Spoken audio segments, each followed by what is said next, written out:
D'être sur la télévision Futur Média et bienvenue dans votre émission Les Merveilles du Paradis. A'oudhu billahi samil alim minash shaitani rajim. Bismillahir rahmanir rahim.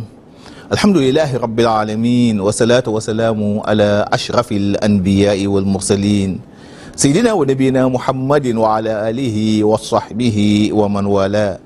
Chers frères et sœurs en islam, assalamu alaikum wa rahmatullahi ta'ala wa barakatuh. Nous allons vous parler aujourd'hui des règles fondamentales du jeûne. Les règles fondamentales du jeûne sont en fait des actes qui, une fois négligés, entraînent l'annulation pure et simple du jeûne. Premièrement, il y a la formulation de l'intention de jeûne, yani niyatu sawmi.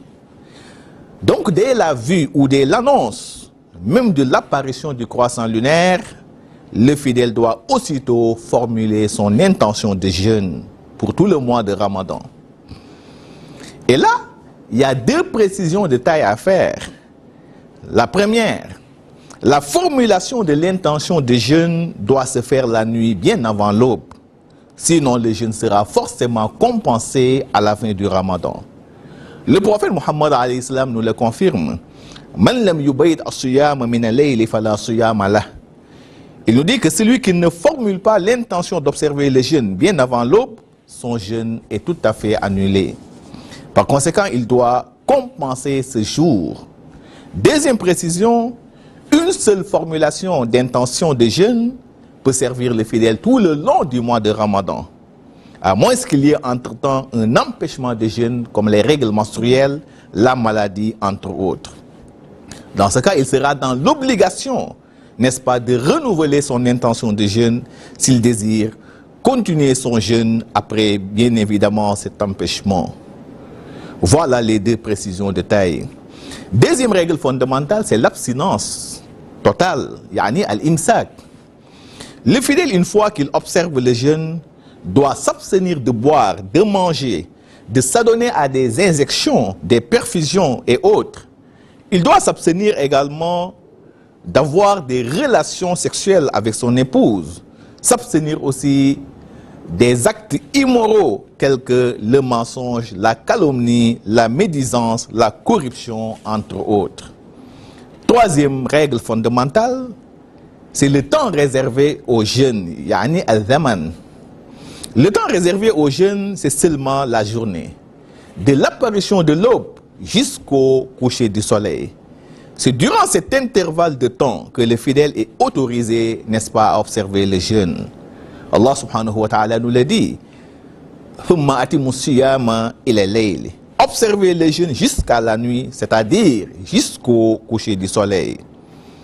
Quatrième règle fondamentale, c'est l'arrêt définitif des règles menstruelles et des lochis chez la femme. Yani inqita'u dammul hayd wa nifas. Si la femme est en état de menstruation ou de lochi, c'est-à-dire les suites d'accouchement, dans ce cas, il ne pourra pas observer le jeûne car n'étant pas pur. Donc la purification rituelle est exigée pour le jeûne, bien entendu, de la femme. Ce qui fait que si une femme observe le jeûne jusqu'à la mi-journée et voit ses règles menstruelles, dans ce cas, son jeûne est annulé. Elle doit le rompre jusqu'à ce qu'elle retrouve, n'est-ce pas, la pureté. Voilà les 4 règles fondamentales du jeûne. Chers frères et sœurs en islam, sachez que le mois de Ramadan est un mois exceptionnel, à tel point que toute bonne action accomplie durant ce mois acquiert une valeur exceptionnelle. Et parmi ces actions recommandées, il y a l'aumône. L'aumône est très recommandée en ce mois béni de Ramadan, car une aumône faite durant le mois de Ramadan est 1000 fois meilleure que celle faite en dehors du Ramadan. Le prophète Muhammad alayhi salam nous l'a dit. Afdalu sadaqatin sadaqatun fi Ramadan. La meilleure aumône est celle faite durant le Ramadan. Il y a également les prières nocturnes surrogatoires. Les prières nocturnes surrogatoires, communément appelées nafila.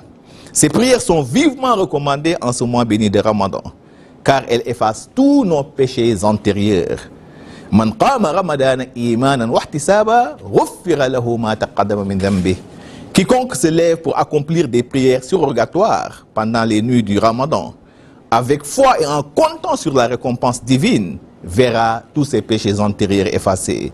Il y a la lecture également du Saint-Coran, qui est un acte très recommandé durant ce mois béni de Ramadan. Rappelez-vous que c'est en ce mois béni de Ramadan que le Coran a été révélé au prophète Muhammad alayhi salam. Shahru Ramadan alladhi unzila fihi al-Quran hudan linnasi wa bayyinatin min al-huda wal furqan. Le mois de Ramadan est celui au cours duquel le Coran fut révélé pour servir de bonne direction aux hommes, d'explications claires aux préceptes divins, mais aussi de critères à la vérité et à l'erreur. Chers frères et sœurs en islam, nous voilà au terme de notre rappel. Merci et à demain, Inch'Allah, pour un autre numéro. أقول قولي هذا واستغفر الله العظيم لي ولكم ولسائر المسلمين من كل ذنب فاستغفروه إنه